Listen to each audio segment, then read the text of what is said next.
teille kaikille. Ajattelin aloittaa tämän pienen, hyvin lyhkäisen puheeni mukaillen Terho Pursiaisen viisaita ajatuksia erilaisuudesta. Älä sorra erilaista. Jokainen meistä kuuluu vähemmistöön jonkin piirteensä perusteella. Elleivät vähemmistöt voi Suomessa hyvin, ei hyvin voi lopulta kukaan muukaan.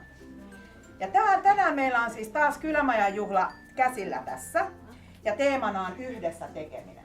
Toki se yhdessä tekeminen on koko tämän asukastalon kivijalka. Eli rakkaat ihmiset, ilman teitä ei olisi asukastaloa. Meitä on aina täällä vaihtuva joukko. Tänään ollaan tällä kokoonpanolla. Osa meistä on tietysti täällä vähän niin kuin tällaisia ikiolioita, mutta muutenhan tämä porukka aina välillä vaihtuu.